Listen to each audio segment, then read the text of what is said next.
മന്നം വരുന്ന കസേരയിൽ ഒരു മന്ദബുദ്ധി ഇരിക്കുന്നു എന്ന് വെള്ളാപ്പള്ളി നടേശൻ ഇതിനിടയിൽ പ്രസ്താവന ഇറക്കുന്നുണ്ട്. അതിൻ്റെ ഒരു രാഷ്ട്രീയ നിറം എന്ന് പറയുന്നത് കുറെ കൂടി BJPയുമായും RSSുമായും മുസ്ലിം വിരുദ്ധതയുമായും ബന്ധപ്പെട്ട് കിടക്കുന്നു എന്നതാണ്. പുരഞ്ജയമായി തുടങ്ങി സൗഭദ്രമെന്ന് തോന്നിപ്പിക്കുന്ന പഴയ പുത്തൂരം അടവോ എന്ന് ചോദിക്കുന്നൊരു ചോദ്യമുണ്ട്. മുസ്ലിങ്ങൾ ഒഴികെയുള്ള എല്ലാവരും എന്നാണ് ഈ പറയുന്നതിൻ്റെ അർത്ഥം. അവരെ പിന്തുണയ്ക്കുന്ന 2 സമുദായ നേതാക്കൾ ഇതാ ഐക്യത്തിന് വേണ്ടി സംസാരിക്കുന്നു. കോൺഗ്രസ് സർക്കാർ വരികയാണെങ്കിൽ VD സതീശൻ ഇല്ലാതിരിക്കുക. അതുകൊണ്ട് ഈ ഭൂരിപക്ഷ ഏകീകരണത്തിന് വേണ്ടിയിട്ടുള്ള ശ്രമമാണ് നടത്തിക്കൊണ്ടിരിക്കുന്നത് എന്നുള്ള ഒരു നറേറ്റീവിന് വലിയ തോതിൽ ശക്തി ഉണ്ടാവും.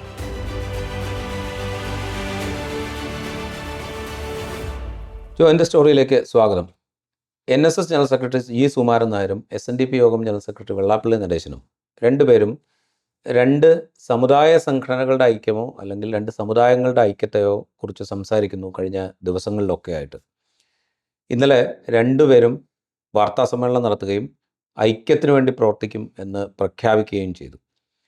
മറ്റ് രാഷ്ട്രീയ ലക്ഷ്യങ്ങൾ മറ്റ് സമുദായ നേതാക്കൾക്കുണ്ടെങ്കിൽ പോലും നായർ ഈഴവ ഐക്യം എന്ന ഒറ്റ കാര്യത്തിൽ ഞങ്ങൾ യോജിച്ച് നിൽക്കും എന്ന് രണ്ടുപേരും പറയുന്നുണ്ട്.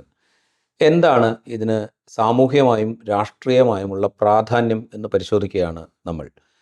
പക്ഷേ ഇതെന്താ തോന്നുന്നത്, ഈ 2 സംഘടനാ നേതാക്കളുടെ പ്രസ്താവനകൾ, ഈ പ്രസ്താവനകൾക്ക് ഞങ്ങളിപ്പോഴും ഇവിടെ സജീവമായി ഉണ്ട്, ഞങ്ങൾ ഐക്യത്തിന് വേണ്ടി ശ്രമിക്കുകയാണ്, ഞങ്ങൾ ഐക്യമുണ്ടാക്കിയാൽ അതിൻ്റെ ആഘാതം സാമൂഹ്യമായും രാഷ്ട്രീയമായും ഉണ്ടാകും എന്ന ഒരു തോന്നലുണ്ടാക്കുക എന്നതിനപ്പുറത്ത് പ്രായോഗികമായി എന്തെങ്കിലും പ്രാധാന്യം ഈ 2 നേതാക്കളുടെയും 2 സമുദായ നേതാക്കളുടെയും പ്രസ്താവനകൾക്കുണ്ടോ?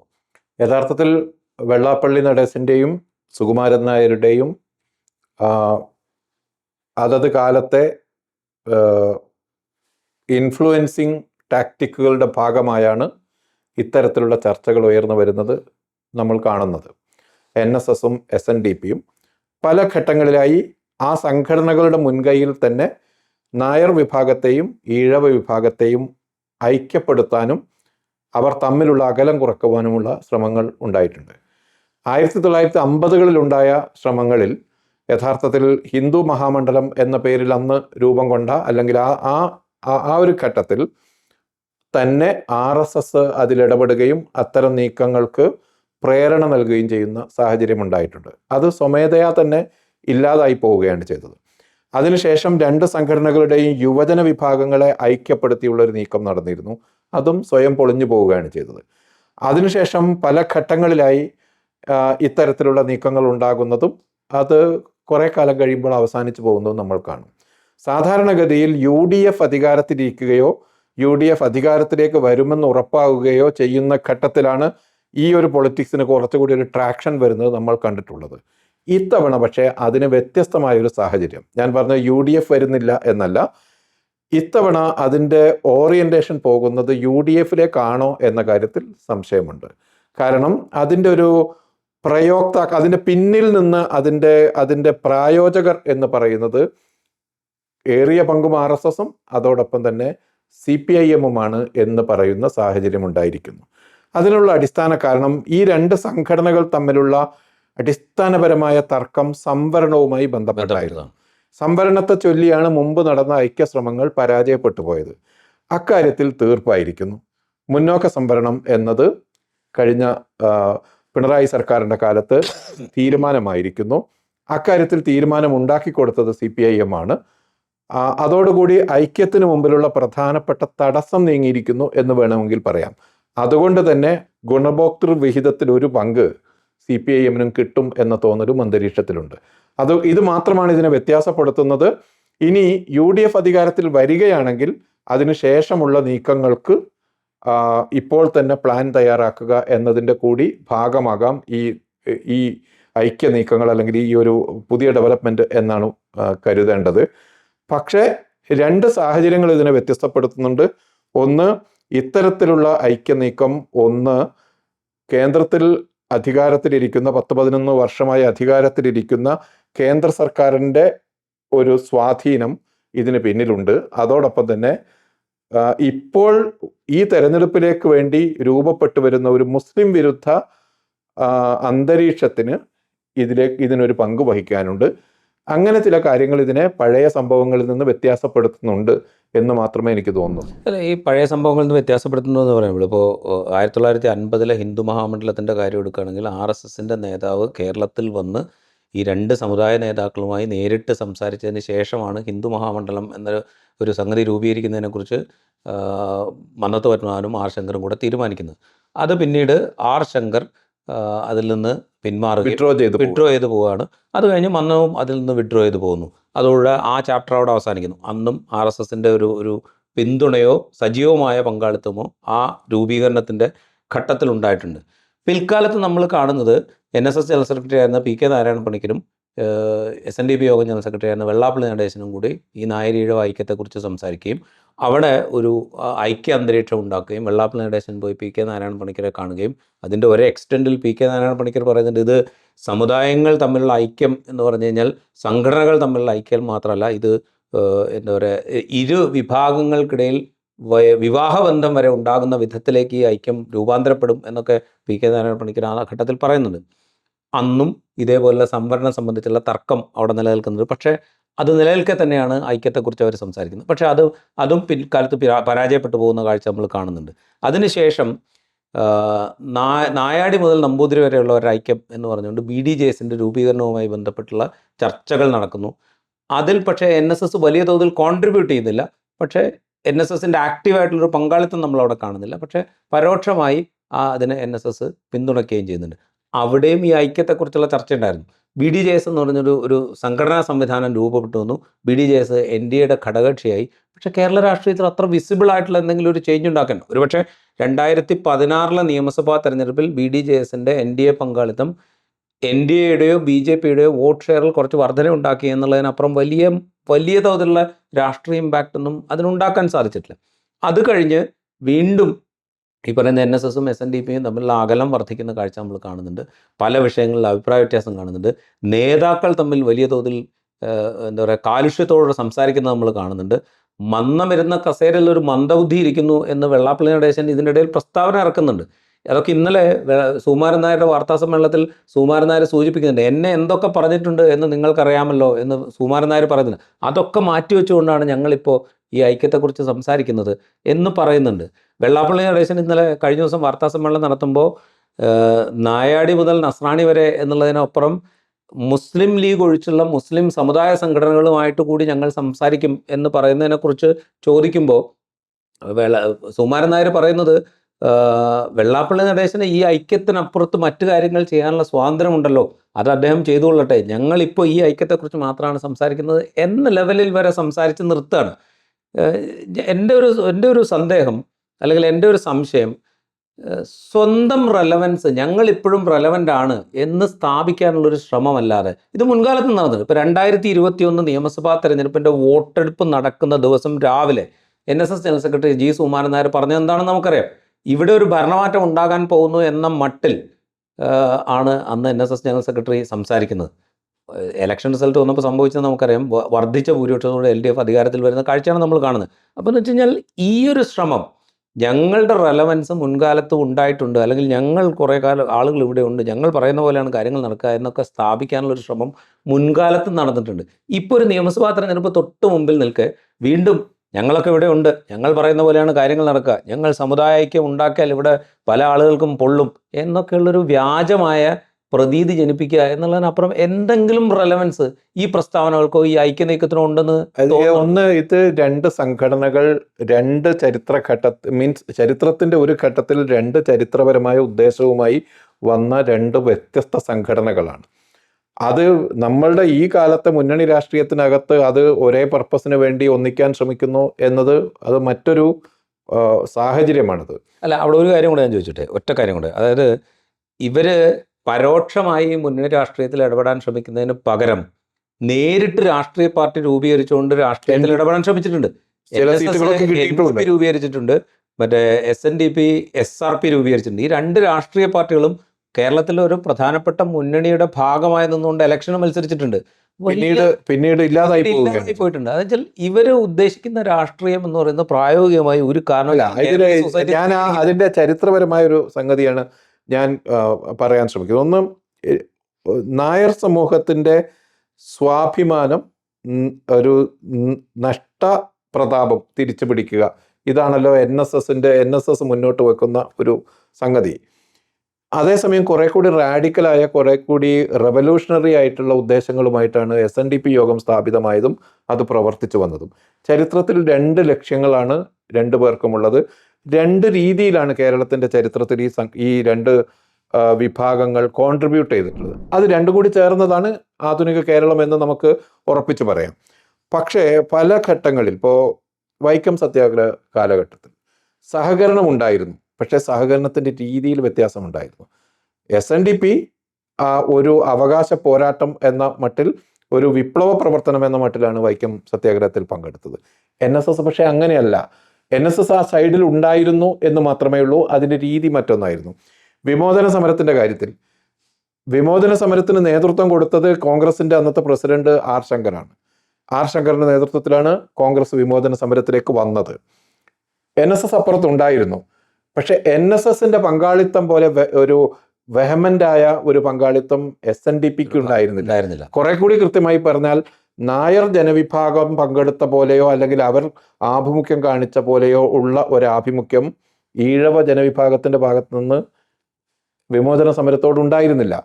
വിമോചന സമരം കഴിഞ്ഞുള്ള കേരളത്തിന്റെ ചരിത്രത്തിൽ ഈഴവ ജനവിഭാഗത്തിന്റെ പിന്തുണ കൂടുതലായി ഇടതുപക്ഷത്തേക്ക് പോവുകയും നായർ ജനവിഭാഗത്തിൻ്റെതും NSSൻ്റെതും UDFിനോടൊപ്പം പോവുകയുമാണ് ചെയ്തത്. അപ്പോൾ ചരിത്രത്തിലുടനീളം സഹകരിക്കാൻ നടത്തിയ ശ്രമങ്ങളിൽ തന്നെ ഈ ഏറ്റക്കുറച്ചിലുകളോ അല്ലെങ്കിൽ വ്യത്യാസങ്ങളോ ഉണ്ടായിട്ടുണ്ട്. 2 ലക്ഷ്യം വെച്ച് നീങ്ങുന്ന 2 സംഘടനകളാണ്. അതിന് മീറ്റിംഗ് പോയിന്റ്സ് ഉണ്ട് എന്നത് ശരി. പക്ഷെ ഇപ്പോൾ സംഭവിക്കുന്ന കാര്യം, ഇവിടുത്തെ മീറ്റിംഗ് പോയിന്റ് എന്ന് പറയുന്നത് ഈ തെരഞ്ഞെടുപ്പിൽ രൂപം കൊണ്ട ഒരു സവിശേഷ സാഹചര്യമാണ് എന്ന് വന്നിരിക്കുന്നു. അതിൽ RSSന് കോൺട്രിബ്യൂട്ട് ചെയ്യാൻ പറ്റുന്നുണ്ട്, അതിൽ CPMന് കോൺട്രിബ്യൂട്ട് ചെയ്യാൻ പറ്റുന്നുണ്ട്. ഇത് മാത്രമാണ് ഇതിനെ കൺഫ്യൂസ്ഡ് ആക്കുന്നത്. അല്ല, ഇത് കൺഫ്യൂസ്ഡ് ആക്കുന്നതെന്ന് പറയുമ്പോൾ, ഇപ്പോൾ ഈ മീറ്റിംഗ് തീരുമാനിച്ചതിന് ശേഷം, അതായത് ഐക്യത്തെക്കുറിച്ച് സംസാരിക്കാൻ NSS ആസ്ഥാനത്തേക്ക് BDJSന്റെ സംസ്ഥാന അധ്യക്ഷനായിരിക്കുന്ന തുഷാർ വെള്ളിയപ്പള്ളിയെ അയക്കാനാണ്. അതായത് അദ്ദേഹം SNDP യോഗത്തിന്റെ ഭാരവാഹി കൂടിയാണ്. SNDP യോഗത്തിന്റെ ഭാരവാഹി കൂടി ആയിരിക്കെ തന്നെ BDJSന്റെ, അതായത് BJPയുടെ സഖ്യകക്ഷിയായ NDAയുടെ ഭാഗമായ BDJSന്റെ സംസ്ഥാന അധ്യക്ഷനായിരിക്കുന്ന തുഷാർ വെള്ളാപ്പള്ളിയെ അയക്കാനാണ് തീരുമാനം. മകനെ പോലെ സ്വീകരിക്കും എന്നാണ്, തുഷാറിന്റെ മകനെ പോലെയോ അനുജനെ പോലെയോ സ്വീകരിക്കും എന്നാണ് ഇന്നലെ സുകുമാരൻ നായർ പറഞ്ഞത്. എനിക്ക് തോന്നുന്നു ഇതും ഒരു മെസ്സേജ് ആണെന്ന് തോന്നുന്നു. കാരണം വെച്ച് കഴിഞ്ഞാൽ, ഇപ്പോൾ വെള്ളാപ്പള്ളി നടേശൻ PK നാരായണ പണിക്കരുമായിട്ട് സംസാരിക്കുമ്പോൾ വെള്ളാപ്പള്ളി നടേശൻ നേരിട്ട് വന്നാണ് അവിടെ നാരായണ പണിക്കരുമായിട്ട് ആദ്യത്തെ, അതായത് ഹിന്ദു മഹാമണ്ഡലം കഴിഞ്ഞതിന് ശേഷമുള്ള ആദ്യത്തെ നായർ ഈഴവ ഐക്യത്തെക്കുറിച്ച് സംസാരിക്കുന്നത് വെള്ളാപ്പള്ളി നടേശൻ നേരിട്ട് വന്നിട്ടാണ്. ഇവിടെ വെള്ളാപ്പള്ളി നടേശന് നേരിട്ട് വരാൻ പ്രയാസമില്ല. പക്ഷേ എങ്കിൽ പോലും BDJS അധ്യക്ഷനായിരിക്കുന്ന തുഷാർ വെള്ളാപ്പള്ളിയെ അയക്കാനാണ് തീരുമാനിക്കുന്നത്. ഇത് അതിലൊരു പൊളിറ്റിക്കൽ മെസ്സേജും ഉണ്ട്. ഇതൊരു പൊളിറ്റിക്കൽ മെസ്സേജ് ആണ് എന്നാണ് എനിക്ക് തോന്നുന്നത്. ആ പൊളിറ്റിക്കൽ മെസ്സേജ് അത് ട്രാൻസ്ലേറ്റ് ചെയ്യപ്പെടുമോ? NSSന് അങ്ങനെ ഉൾക്കൊള്ളാൻ കഴിയുമെന്ന് തോന്നുന്നുണ്ടോ? NSSന് അത് ഉൾക്കൊള്ളാൻ കഴിയുമെന്ന് എനിക്ക് തോന്നുന്നില്ല. കാരണം NSSന്റെ ഇപ്പം ഇന്നലെ പോലും, അതായത് ഇന്നലത്തെ വാർത്താ സമ്മേളനത്തിൽ പോലും G. സുകുമാരൻ നായർ ഒരു കാര്യം വളരെ സ്പെസിഫിക് ആയി പറയുന്നുണ്ട്. അതായത് അത് ഒരു പരിധി വരെ BJPക്കെതിരാണ്. തുഷാർ വെള്ളാപ്പള്ളിയെ അയച്ചുകൊണ്ട് ഈ നായർ ഈഴവ ഐക്യത്തെ ഒരു പ്രോ BJP അജണ്ടയാക്കി മാറ്റാൻ ശ്രമം നടക്കുമോ? അതിന് സാധ്യതയുണ്ടോ? അതാണോ ഉദ്ദേശിക്കുന്നത്? അല്ലെങ്കിൽ പിന്നെ എന്തിനാണ് തുഷാർ വെള്ളാപ്പള്ളി അയക്കുന്നത് എന്നുള്ളൊരു ക്വസ്റ്റ്യൻ ഉണ്ടല്ലോ. വെള്ളാപ്പള്ളി നേരിട്ട് വരാമല്ലോ, അല്ലെങ്കിൽ SNDP യോഗത്തിൻ്റെ മുതിർന്ന ഭാരവാഹികളായിട്ടുള്ള വേറൊരാളെ അങ്ങോട്ട് നിയോഗിക്കാമല്ലോ. ഇതൊന്നും അല്ലാതെ എന്തിന് തുഷാർ വെള്ളാപ്പള്ളി അയക്കണം എന്നുള്ളത് അതാണ്. അതായത് മുൻ സംഭവങ്ങളിലെല്ലാം കേരളത്തിലെ 2 മുന്നണികൾക്കിടയിലുള്ള ബാർഗൈനിങ്ങിന്റെ ഭാഗം, അതല്ലെങ്കിൽ കുറെ കൂടി ഫോക്കസ്ഡായി UDF അധികാരത്തിൽ വരുമ്പോൾ കോൺഗ്രസിന് മേലുള്ള സമ്മർദ്ദ രാഷ്ട്രീയം, ഇത്രയേ അതിനുണ്ടായിരുന്നുള്ളൂ. ഇപ്പോഴത്തെ അതിൻ്റെ പൊളിറ്റിക്കൽ ഛായ എന്ന് പറയുന്നത്, അതിൻ്റെ ഒരു രാഷ്ട്രീയ നിറം എന്ന് പറയുന്നത് കുറെ കൂടി BJPയുമായും RSSുമായും മുസ്ലിം വിരുദ്ധതയുമായും ബന്ധപ്പെട്ട് കിടക്കുന്നു എന്നതാണ്. ഇതാണ് മുൻ സംഭവങ്ങളിൽ നിന്ന് ഇതിനെ വ്യത്യാസപ്പെടുത്തി നിർത്തുന്നത്. അതുകൊണ്ട് ചിലപ്പോൾ കുറച്ചുകൂടി അങ്ങോട്ട് കുറച്ചുകൂടി ഒരു ഡ്യൂറബിലിറ്റി ഈ ഐക്യത്തിന് ഉണ്ടായിക്കൂടായികയില്ല. ഒരു ചെറിയ പൊളിറ്റിക്കൽ ഫോർമേഷൻ ഇതിൽ നിന്ന് സംഭവിച്ചുകൂടായികയില്ല എന്നാണ് എനിക്ക് തോന്നുന്നത്. അല്ല, അത് പറയുമ്പോഴേ ഇപ്പോൾ ഈ തുഷാർ വെള്ളാപ്പള്ളിയെ അയക്കുന്നു എന്ന് പറയുന്ന ഒരു തീരുമാനം, വളരെ പ്രധാനപ്പെട്ട ഒരു തീരുമാനം അവിടെ നിൽക്കുന്നു.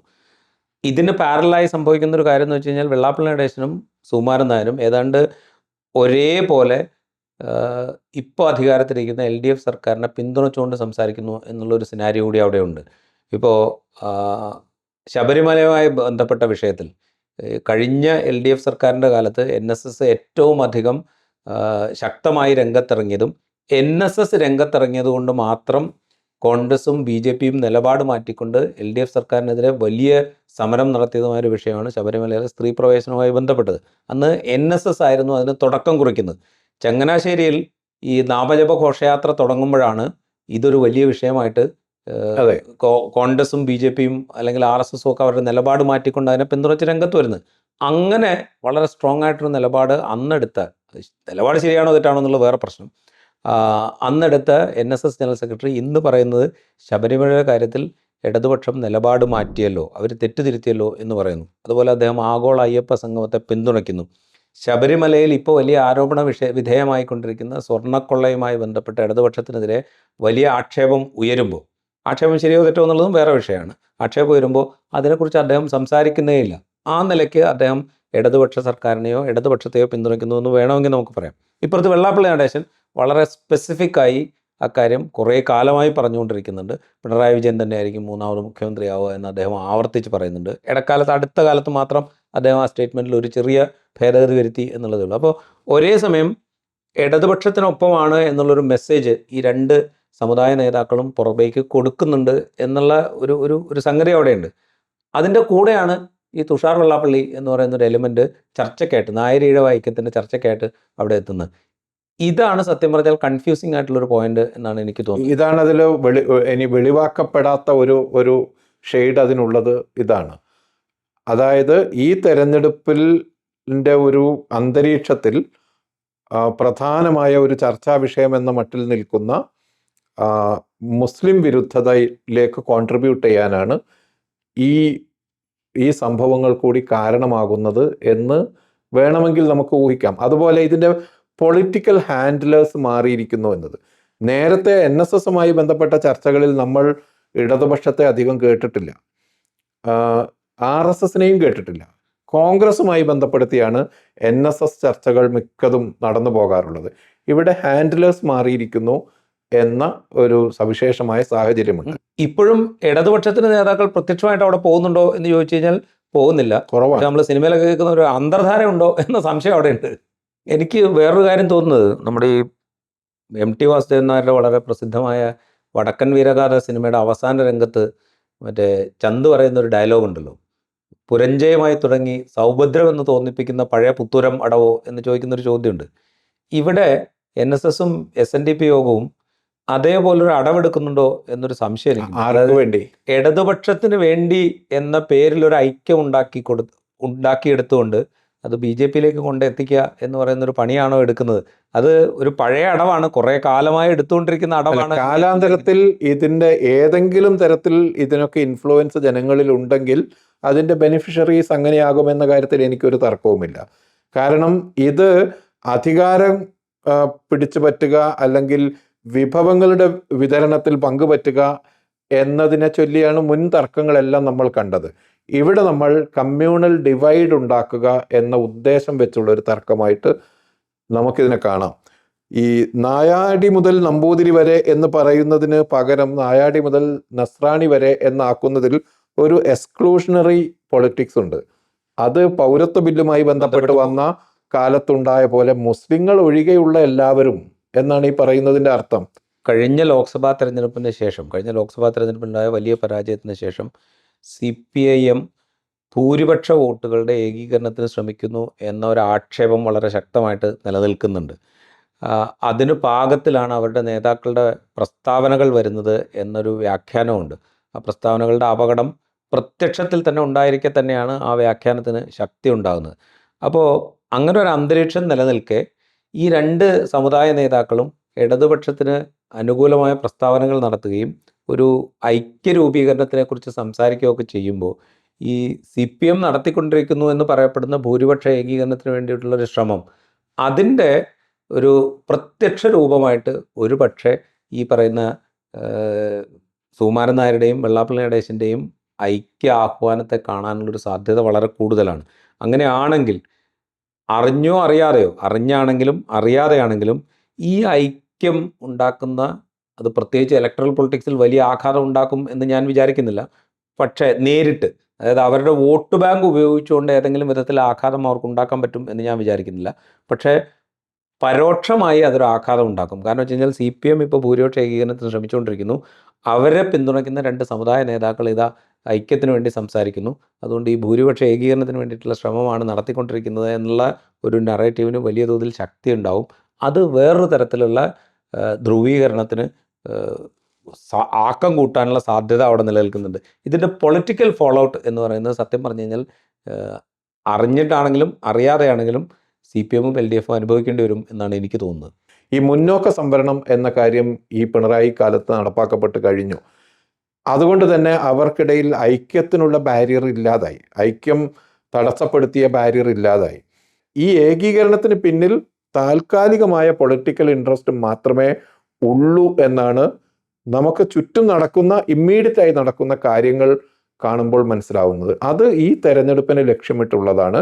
അത് ഈ തെരഞ്ഞെടുപ്പിലെ UDF-നെ പരാജയപ്പെടുത്തുക എന്ന് ലക്ഷ്യമിട്ടുള്ളതാണ് എന്ന് വേണമെങ്കിൽ തോന്നാം. ഇപ്പോൾ UDF-നെ പരാജയപ്പെടുത്തുക, അവസാനമായിട്ടൊരു കാര്യം കൂടെ നമുക്ക് ഡിസ്കസ് ചെയ്യാനുള്ളത്, UDF-നെ പരാജയപ്പെടുത്തുക എന്ന് പറയുമ്പോൾ ഇപ്പോൾ ഈ 2 നേതാക്കളും സംസാരിക്കുന്നതിൽ ഒരു കോമൺ പോയിൻ്റായി സത്യം പറഞ്ഞാൽ ഇപ്പോഴത്തെ പ്രതിപക്ഷ നേതാവ് VD സതീശൻ വരുന്നുണ്ട് എന്നുള്ളതാണ്. ഇന്നലെ ഇപ്പോൾ സുകുമാരൻ നായരുടെ വാർത്താ സമ്മേളനത്തിൽ അദ്ദേഹം VD സതീശൻ വലിയ ഉമ്മാക്കിയാണോ എന്ന് ചോദിക്കുന്ന കാഴ്ച നമ്മൾ കോൺഗ്രസ്സുകാർ വെറുതെ വലുതാക്കിക്കൊണ്ടുവരികയാണ് എന്ന് പറയുന്നുണ്ട്. അതായത് വളരെ പ്രത്യക്ഷമായി തന്നെ പ്രതിപക്ഷ നേതാവ് VD സതീശനെ നേരിട്ട് ലക്ഷ്യമിടുന്നുണ്ട് സുകുമാരൻ നായർ. വെള്ളാപ്പള്ളി നടേശനും ഒട്ടും കുറവല്ലാത്ത വിധത്തിൽ VD സതീശനെ ലക്ഷ്യമിടുന്ന കാഴ്ച നമ്മൾ കാണുന്നുണ്ട്. അപ്പോൾ ഇത് UDF-നെ ലക്ഷ്യമിടുന്നു എന്നുള്ളതിനൊപ്പം ഇനി ഏതെങ്കിലും കാരണവശാൽ UDF അധികാരത്തിൽ വരികയാണെങ്കിൽ അതിൻ്റെ നേതൃപദവിയിലേക്ക് എത്താൻ സാധ്യതയുള്ള ഒരാളെ കൂടെ ലക്ഷ്യമിടുക എന്നുള്ളൊരു പണിയുടെ, അതായത് അധികാരത്തിന് ഇലക്ഷന് ശേഷം വരുന്നൊരു സിനാരിയോയിൽ ഞങ്ങൾക്കൊരു സേ ഉണ്ടാവും എന്ന് ഇപ്പോഴേ പറഞ്ഞു വയ്ക്കാൻ ശ്രമിക്കുകയാണോ? അത് കൃത്യമാണത്. അതായത് ഒന്നുകിൽ സംവരണാനുകൂല്യം ഉൾപ്പെടെയുള്ളത് അനുവദിച്ച് നൽകിയ പിണറായി വിജയന്റെ നേതൃത്വത്തിൽ പുതിയ സർക്കാർ വരിക, അതല്ലെങ്കിൽ കോൺഗ്രസ് സർക്കാർ വരികയാണെങ്കിൽ VD സതീശനെ ഇല്ലാതിരിക്കുക. ഇത് തന്നെയാണ് അതിൻ്റെ അടിസ്ഥാനപരമായ സംഗതി എന്നാണ് എനിക്ക് തോന്നുന്നത്. റൈറ്റ്. എന്തായാലും NSS ജനറൽ സെക്രട്ടറിയും SNDP യോഗം ജനറൽ സെക്രട്ടറിയും രണ്ടുപേരും 2 സമുദായ നേതാക്കൾ എന്നുള്ള നിലയിൽ അവരുടെ ഒരു പ്രാധാന്യം അംഗീകരിക്കുമ്പോൾ തന്നെ ഈ കഴിഞ്ഞ തെരഞ്ഞെടുപ്പ് കാലയളവുകളിലൊക്കെ അതിന് തൊട്ട് മുമ്പ് ഇതുപോലെയുള്ള പ്രസ്താവനകളും പ്രഖ്യാപനങ്ങളും ആശയക്കുഴപ്പമുണ്ടാക്കുന്ന വിധത്തിലുള്ള സംഭാഷണങ്ങളും ഒക്കെ ആയിട്ട് അവർ രംഗത്ത് വന്ന കാഴ്ച നമ്മൾ കണ്ടിട്ടുണ്ട്. ചില നേതാക്കളെ പരാജയപ്പെടുത്തണം എന്ന് ആഹ്വാനം ചെയ്യുന്ന കാഴ്ച നമ്മൾ കണ്ടിട്ടുണ്ട്. പക്ഷേ ഇതൊന്നും ഇലക്ട്രൽ പൊളിറ്റിക്സിൽ വലിയ സ്വാധീനം ചെലുത്തിയതായിട്ട് നമ്മൾ കാണുന്നില്ല.